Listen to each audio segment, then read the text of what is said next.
میں نے اپنے والد ماجد قدس اللہ تعالیٰ سرہ سے سنا کہ حضرت والا کے استاد تھے حضرت مولانا سید اصغر حسین صاحب رحمۃ اللہ علیہ، جو حضرت میاں صاحب کے نام سے مشہور۔ حضرت والد صاحب رحمۃ اللہ علیہ کے استاد بھی تھے اور بڑے صاحب کشف و کرامات بزرگ تھے، اور لیکن حضرت والد صاحب رحمۃ اللہ علیہ سے بے تکلف بھی بہت تھے۔ تو حضرت والد صاحب رحمۃ اللہ علیہ فرماتے ہیں کہ ایک مرتبہ مجھے پتہ چلا کہ حضرت کو بیمار ہے، شدید بخار میں ہے، تو میں عیادت کے لیے حاضر ہوا ان کی خدمت میں۔ تو دیکھا کہ بخار میں تپ رہے تھے، شدید بخار تھا، تیز بخار چڑھا ہوا تھا۔ تو جیسے جا کر پوچھا جاتا ہے سب حضرت کیسے مزاج ہے، طبیعت کیسی ہے؟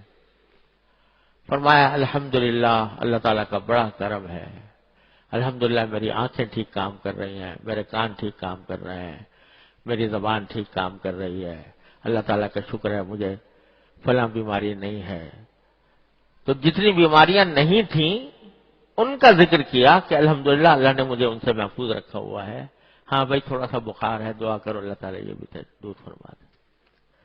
تو وہ جو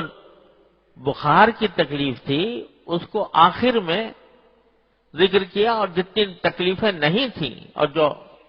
جو راحتیں میسر تھیں ان کا پہلے ذکر۔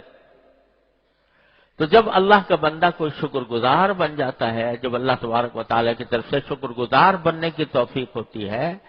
تو اس کا دھیان، اس کی توجہ وہ اللہ تبارک و تعالیٰ کی نعمتوں کی طرف زیادہ ہوتی ہے اور تکلیف کی طرف بہت کم ہوتی ہے۔ جو ہوتی بھی ہے تو اس کو بھی مانگ لیتا ہے، یا اللہ آپ کے فیصلے پر میں راضی ہوں، لیکن میں کمزور ہوں، اپنے رحمت سے میری یہ تکلیف بھی دور فرما دیجیے۔ تو شکر گزار بننا، قدم قدم پر آدمی اللہ تبارک و تعالیٰ کا شکر گزار بنے، اور یہ ایسی چیز ہے بھائی، ہمارے حضرت والا میرے حضرت عارفی قدس اللہ تعالیٰ سرہ اللہ تعالیٰ ان کے درجات بلند فرمائے، تقریباً ہر مجلس میں ہم لوگوں کو اس کی طرف متوجہ فرمایا کرتے تھے کہ ذرا تصور کیا کرو اللہ تعالیٰ کی نعمتوں کا، کیسی کیسی نعمتیں اس نے دے رکھی ہیں، ان کا ذکر تصور کر کر کے اللہ تبارک و تعالیٰ کا شکر کثرت سے ادا کیا کرو۔ جب کسی بندے کو اللہ جل جلالہ کے شکر کی توفیق ہو جاتی ہے، شکر گزار بننے کی توفیق ہو جاتی ہے، تو در حقیقت اللہ تعالیٰ کی معرفت کے دروازے اس پر کھل جاتے ہیں۔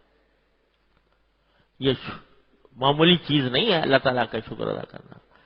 اللہ تعالیٰ کی معرفت کے دروازے اس سے کھلتے ہیں، اللہ جل جلالہ سے تعلق اس کے ذریعے مضبوط ہوتا ہے، اللہ تبارک و تعالیٰ کے ساتھ رابطہ استوار ہوتا ہے۔ جتنا زیادہ شکر ادا کرو گے اتنا ہی اللہ تعالیٰ کا قرب حاصل ہوگا۔ ارے یہ تو ہے ہی وعدہ اللہ جل جلالہ کا کہ لئن شکرتم لأزیدنکم، شکر کرو گے تو اور دوں گا، جس نعمتوں پر شکر کرو گے تو اور نعمتیں عطا کروں گا، یہ تو وعدہ ہے ہی،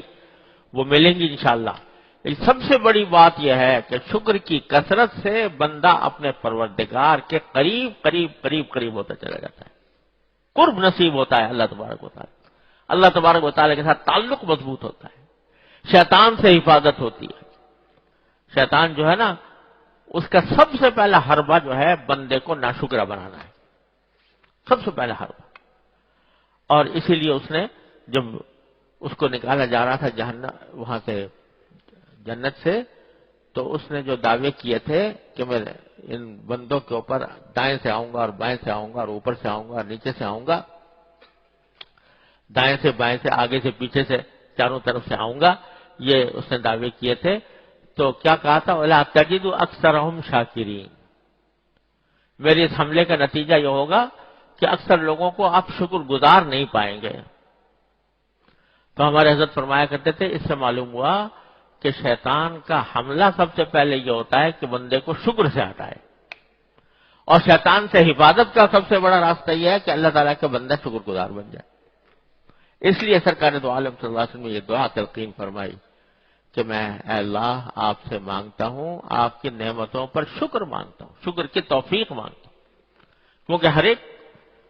آدمی کو یہ توفیق نہیں ہوتی، اللہ بچائے، اس کی نگاہ ہمیشہ ناگوار چیزوں پر رہتی ہے کہ میرے ساتھ یہ ہو گیا، میرے ساتھ یہ ہو گیا، میرے ساتھ یہ ہو گیا، اسی کا رونا روتا رہتا ہے۔ لیکن جب بندے کو اللہ تعالیٰ شکر کی توفیق عطا فرماتے ہیں تو اس کی نگاہ نعمتوں پر جاتی ہے۔